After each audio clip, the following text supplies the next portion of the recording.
पशुओं को डायरिया, दस्त, मोक, पतला गोबर यदि आपके पशु में हो रहा है तो इसके लिए मैं आपको बताऊंगा बेस्ट मेडिसिन ट्रीटमेंट। यदि आपके पशु में इस तरह की दिक्कत हो जाती है, बहुत इस तरह की दिक्कत आप फील्ड के अंदर देखने को मिल रही है कि पशु का डायरिया रुक नहीं रहा है, बहुत सी इस तरह की दवा भी दे देते हैं फिर भी कंट्रोल नहीं हो रहा है, तो इसके लिए आप जो मैं बेस्ट ट्रीटमेंट बताऊंगा वह यदि आप अपने पशु में करवा देंगे तो आपके पशु में किसी भी तरह का डायरिया है वह तुरंत रुक जाएगा और आपके पशु में पुख्ता इलाज हो जाएगा। क्योंकि बहुत इस तरह जो वेटरनरी पशुपालकों की इस तरह की डिमांड थी कि सर इस पर एक फुल ट्रीटमेंट वीडियो बना करके हमें दें जिससे कि हम हमारे पशुओं को आसानी से उन्हें ठीक कर सकें। तो आज की वीडियो जरूर लंबी हो सकती है लेकिन स्किप करके मत देखना, पूरा देखना। इस चैनल पर अभी नए आए या पहली बार जुड़े हैं तो पहली बार चैनल को जरूर सब्सक्राइब कर लें, साथ में बेल आइकन ऑल वाला ऑप्शन दबाएं। आपको पता है कि इस चैनल पर सही जानकारी के साथ वीडियो दी जाती है। आते आप वीडियो को लाइक किया करें और दोस्तों के साथ इस चैनल की वीडियो जरूर शेयर किया करें ताकि उन्हें भी प्रॉपर नॉलेज इस चैनल के माध्यम से मिले।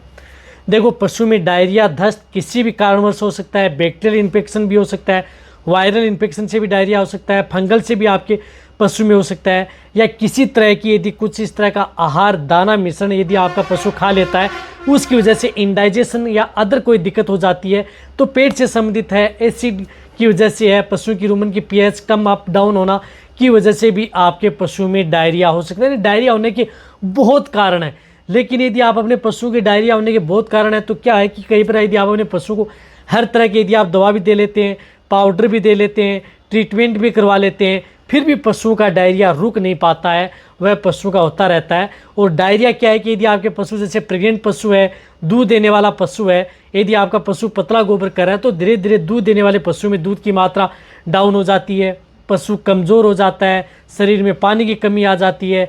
रही बात जो प्रेग्नेंट पशु है उनमें तो कई बार अबॉर्शन भी हो सकता है यदि पशु लंबे समय से यदि डायरिया नहीं कर रहा है। और डायरिया इस तरह का है कि यदि आपके पशु में कंट्रोल नहीं होता है तो धीरे धीरे पशु खाना पीना भी छोड़ देता है और रही बात आपके पशु में क्रिटिकल स्टेज में भी जा सकता है। तो डायरिया यदि आपके पशु यदि आपके पशु में डायरिया हो रहा है जैसे खाने पीने से हो रहा है, जैसे आपने हरा चारा यदि पशु में ज़्यादा डाल दिया तो डायरिया हो रहा है, वो दिक्कत वाली बात नहीं होती। वह क्या होता है कि आपके पशु में जैसे कि अनाज की मात्रा ज़्यादा दे दी या हरा चारा यदि आपने पशु को ज़्यादा खिला दिया उसकी वजह से आपके पशु में हो जाता है और वह कम कर देते हैं तो आपके पशु में कंट्रोल हो जाता है। लेकिन पशु से प्रॉपर क्या करता है कि खाता पीता रहता है तो पशु में ज़्यादा नुकसान नहीं करता। वह डायरिया यदि आपका पशु प्रॉपर खाना पीना कर रहा है, जुगाली कर रहा है, फिर भी डायरिया तो आपके पशु को नुकसान नहीं करता है। लेकिन एक डायरिया 10 जो आपका पशु को धीरे धीरे खाना छोड़ देता है, आपका पशु दिक्कत खड़ी हो जाती है तो वहाँ पर वो पशु में दिक्कत पैदा कर सकता है। तो इसके लिए आपको क्या करना है, देखो सबसे पहले तो मैं आपको बताना चाहता हूँ कि एक तो आप अपने पशु की डिवर्मिंग, यदि आप अपने पशु को यदि डायरिया दस्त हो रहा है, यदि आपने 15 दिन, 1 महीना या 1.5 महीना पहले यदि पेट के कीड़े मारने की दवा नहीं दी है तो आप उस समय आप अपने पशु को पेट के कीड़े मारने की दवा 1 दे देनी चाहिए। प्रेग्नेंट पशु के लिए अलग है, वो अलग है, वो आपको जरूर करनी चाहिए। इनके साथ साथ क्या है कि यदि आपके पशु का डायरिया रुक ही नहीं रहा है, ट्रीटमेंट आपके पशु में हो नहीं रहा है, इलाज आपने हर तरह की एंटीबायोटिक दवा दे ली है, पाउडर भी आपने सब कुछ दे लिए हैं, घरेलू नुस्खा भी आपने अपना लिया है, फिर भी नहीं रुक रहा है तो आप अपने नज़दीक यदि वेटरनरियन है उनसे संपर्क करें और उनसे आप इलाज करवाएं। तो इसके लिए आपको क्या करना है कि डायरिया नहीं रुक रहा है तो उस स्थिति में उन पशुओं को आपको एक तो RL का उपयोग करना है, यानी RL उन पशुओं को एक ड्रिप लगानी है। ड्रिप आप लगाएं RL आप उन पशुओं को 2 लीटर, 3 लीटर, 4 लीटर आप चढ़ा सकते हैं, कोई नुकसान नहीं करता है क्योंकि ये शरीर में पानी की कमी को पूर्ति करता है। डायरिया से क्या है कि शरीर में पानी की कमी हो जा सकती है, डिहाइड्रेशन का भी शिकार हो सकता है, तो RL उन पशुओं को जरूर दें। अब RL के साथ आपको क्या करना है कि जिस प्रकार से सल्फाट्रिम इंजेक्शन आता है, सल्फाट्रिम LA लॉन्ग एक्टिव इंजेक्शन आता है सल्फाट्रिम LA, जिसके अंदर साल्ट आता है सल्फाडोक्सिन एंड ट्राइमेथोप्रिम। तो ट्राइमेथोप्रिम सल्फाडोक्सिन साल्ट का जो इंजेक्शन आता है सल्फाट्रिम LA इंजेक्शन, वह इंजेक्शन आप उस ड्रिप में आपको क्या करना है कि 20 ml, जिस प्रकार से 1 ml पर 20 kg बॉडी वेट लगा सकते हैं तो 400 kg का पशु है तो आप उन्हें 20 ml उस ड्रिप के अंदर डायरेक्ट वेन में स्लो IV धीरे धीरे आप उन पशुओं को ये इंजेक्शन लगा करके उन पशुओं को चढ़ा देनी। ये सिंगल डोज आप उन पशुओं को ज़रूर ये इंजेक्शन लगाना है। लेकिन जो भी मैं इंजेक्शन बता रहा हूँ वह सिर्फ और सिर्फ आप अपने वेटरनरियन के द्वारा ही लगाना है।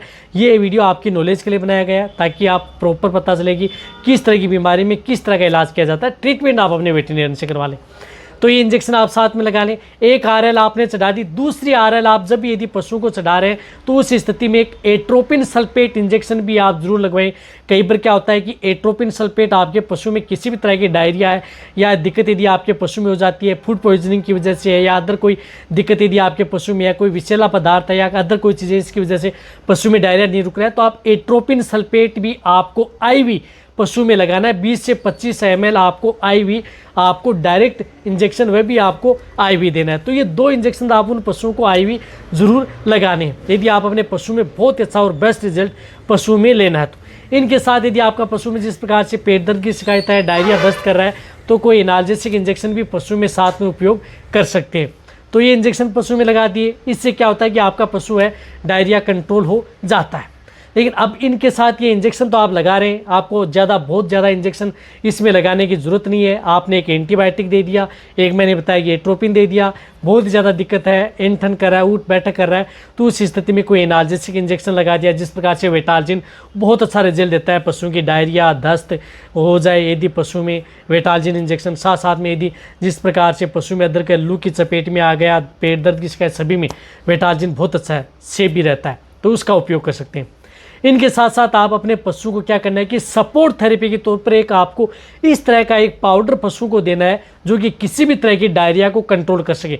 तो इसमें ज़्यादा ट्रीटमेंट न करने की बजाय आपको एक जो विरबे कंपनी का बैलेंसोल पाउडर आता है, बैलेंसोल पाउडर, उस पाउडर को क्या करना है कि 100 ग्राम पाउडर आप 4 से 5 लीटर पानी में घोलना है। 100 ग्राम पाउडर लिया, 4 से 5 लीटर पानी में घोला और आप उन पशु को डायरेक्ट या तो पानी के साथ पिला दें या डायरेक्ट ओरली भी वैसे भी दे सकते हैं। तो ये पाउडर आप लगातार 3 दिन बैलेंसोल पाउडर आप अपने पशुओं को दे दें लगातार। ये क्या करता है कि पशु में किसी भी तरह का इंटेस्टाइनल इन्फेक्शन है, आंत में रुकावट है या एक दूसरे पर यदि आंतें चढ़ गई हैं या अदर कोई दिक्कत हो गई है दस्त डायरिया में, तो बहुत अच्छा रिजल्ट आपके पशु में देता है। तो जब भी यदि आप ट्रीटमेंट करते हैं तो आप ये जो पाउडर है वह भी आप अपने पशुओं को साथ में दें। साथ में ट्रीटमेंट सभी तरह के प्रेग्नेंट पशुओं उनके लिए भी सेफ रहता है, तो ये ट्रीटमेंट कराएं। साथ में यदि आप जिस प्रकार से ये जो मैंने बताया कि एंटीबायोटिक लॉन्ग एक्टिव काम करती है, 2 से 3 दिन आप अच्छी तरह से काम करती है, तो ये काम करें और साथ में ये पाउडर आप अपने पशुओं को दे दें। यदि आप अपने पशु में शुरुआती स्टेज में यदि डायरिया हुआ है तो उस स्थिति में आपको क्या करना है कि जिस प्रकार से आपने एक तो डिवर्मिंग करवा दी पशु की, एक साथ में एंटीजेड बोलस नोरफ्लोक्सासिन टिंडाजोल साल्ट की बोलस आती है, तो जो गाय भैंस हैं 2 बोलस सुबह 2 बोलस शाम 3 दिन आप ये बोलस दे दें। साथ में आपको इसके साथ एक बैलेंसोल पाउडर दे दें। मैं कह रहा हूँ कि आपको किसी भी तरह का डायरिया है तो तुरंत कंट्रोल हो जाएगा। फिर नहीं हो रहा है तो आपको जो मैंने बताई कि ड्रिप वो आप लगा दें। बहुत ही ज़्यादा आपको एक्स्ट्रा ट्रीटमेंट करने की कोई ज़रूरत नहीं है। साथ में डायरिया दस्त हुए पशु को क्या करना है कि ठंड की चीज़ें आप अपने पशु को देनी है।